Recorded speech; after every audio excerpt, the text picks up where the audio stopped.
Delusional self-deported Rosie O'Donnell is now claiming that Trump rigged the 2024 election. You cannot make this up.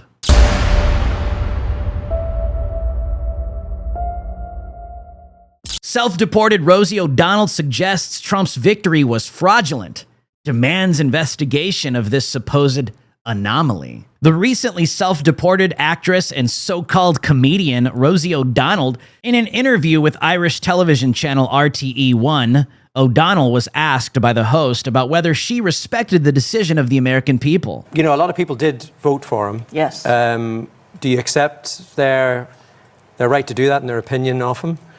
Well, I respect their right to do that. I question why the first time in American history a president has won every swing state and is also best friends, and his largest donor was a man who owns and runs the internet.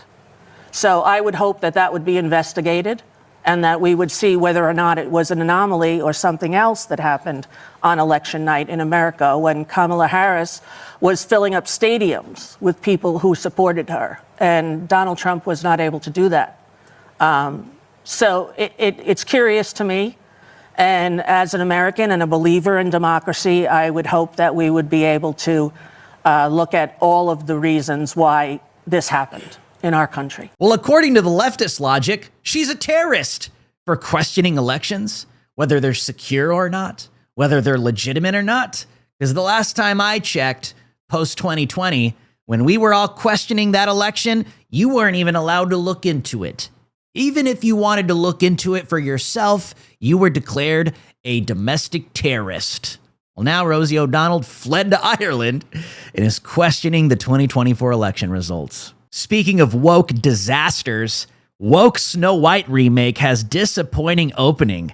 Disney facing massive loss on $250 million budget. Disney's woke remake of Snow White is on course for a disappointing opening weekend.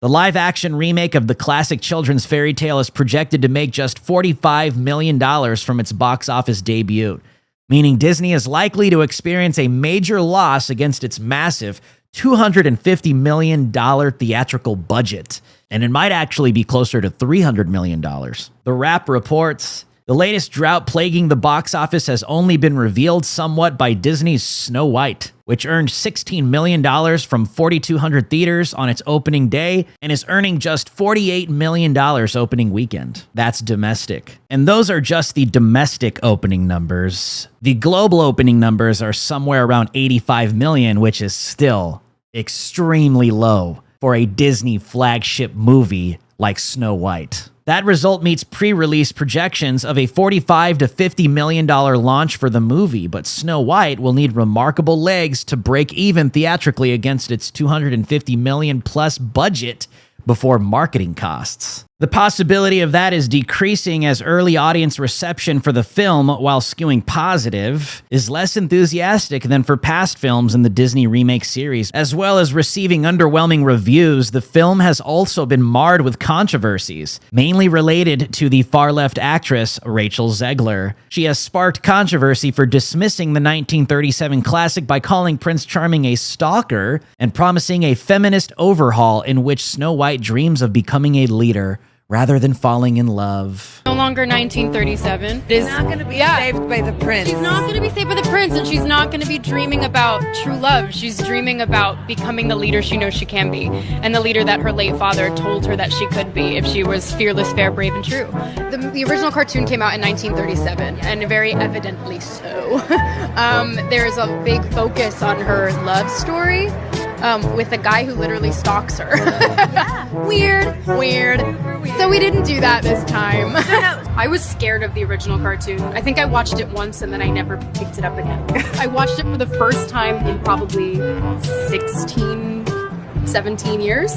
The cartoon was made 85 years ago, and therefore it's extremely dated when it comes to the ideas of women being in roles of power. What a PR nightmare.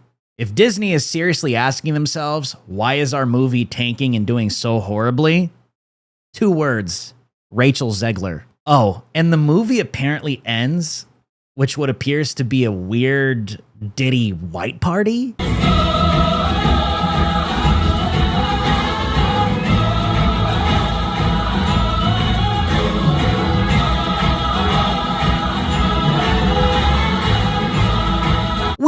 Weird. And if you are a Trump supporter out there, I would like to remind you how she feels about you after you voted for President Trump in the 2024 election.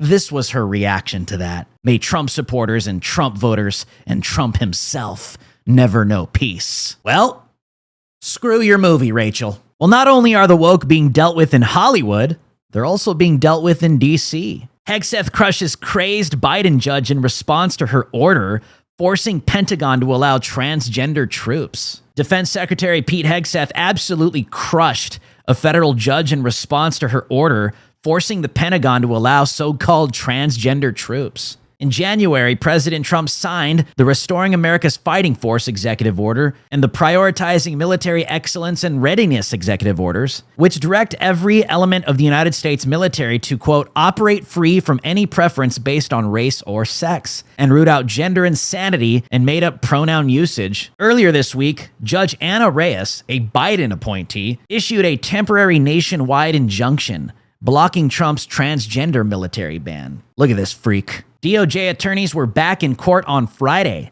asking Judge Reyes to dissolve her injunction. The activist judge blasted the DOJ lawyers and asked them if they knew how much the military spends on Viagra every year compared to gender dysphoria treatment. This has nothing to do with combat readiness. The judge already made up her mind and issued an injunction earlier this week. Secretary Pete Hegseth destroyed Judge Reyes in a viral post on X, saying, since Judge Reyes is now a top military planner, they can report to Fort Benning at 0600 to instruct our Army Rangers on how to execute high-value target raids. After that, Commander Reyes can dispatch to Fort Bragg to train our Green Berets on counterinsurgency warfare. Well, we all know this entire agenda is to weaken and disarm the United States military.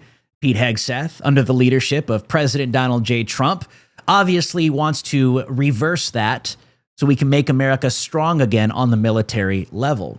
So these so-called judges, these operatives that clearly are anti-American, are going to do everything they can in their power, which they have been and they will continue to sabotage that very agenda. Speaking of anti-Americans, Barack Obama was using USAID to pretend to send aid overseas, but was laundering it to train rent-a-riots instead. Mike Benz, the founder of the Foundation of Freedom Online, recently joined Joe Rogan on his very popular podcast, The Joe Rogan Experience. The podcast was filmed several weeks ago, but a clip from this discussion is making the rounds this week on social media. During their conversation, Mike Benz shared how Barack Obama was using money to USAID to pretend to send aid overseas.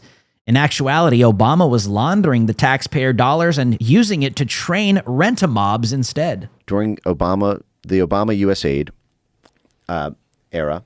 Now, we were running a number of rogue USAID operations in Cuba at the time. It was an online social media, just scroll up 1 second, we'll start at the top here. It was an online social networking microblogging service created by USAID and marketed to Cuban users. This was a Twitter knockoff. They concealed in the budget from Senate, from Congress, from the White House National Security Council. They said that these were humanitarian funds for Pakistan. And then they ran that to their contractor, CAI, to, quote, set up a Byzantine system of front companies using Cayman Islands bank accounts and recruiting unsuspecting business executives who would not be told of the company's ties to the U.S. government, according to the AP. The private companies like Creative Associates International designed the network. The idea arose after they were given 500,000 stolen Cuban cell phones that were available on the black market. And then what you'll see if you scroll down is, the network, dubbed the Cuban Twitter, reached about 60,000 Cuban subscribers. The initiative appears to also have had a surveillance dimension, allowing a, quote, vast database of Cuban Zunzanillo subscribers, including gender, age, and receptiveness and political tendencies to be built, with the Associated Press noting such data could be used in the future for political purposes. By the way, these are all quotes from the internal documents, and we can go through that. The data would then be used for micro-targeting efforts towards anti- and pro-government users in Cuba. The developers aimed to, at first, use non-controversial content, such as sports and music and hurricane updates. Once they built up enough subscribers, they would begin to introduce political messages through social bots and encourage dissent in this astroturfing. But the whole point is, once they hit a critical mass, they would create rent-a-riots. And they would use this the same way they used it in Egypt and Tunisia to topple those governments under the Obama administration. They would organize smart mobs, rental riots. The work Doge is doing under the leadership of Elon Musk and President Trump is essential and imperative to what is happening currently right now in the United States of America. This is the one shot we have at exposing just exactly how deep this corrupt, deep state rabbit hole really goes. And at the end of the day, people need to be held accountable. My name is Drew Hernandez for the Gateway Pundit, and you have been on Watch with Drew Hernandez. I'll see you guys on the next one.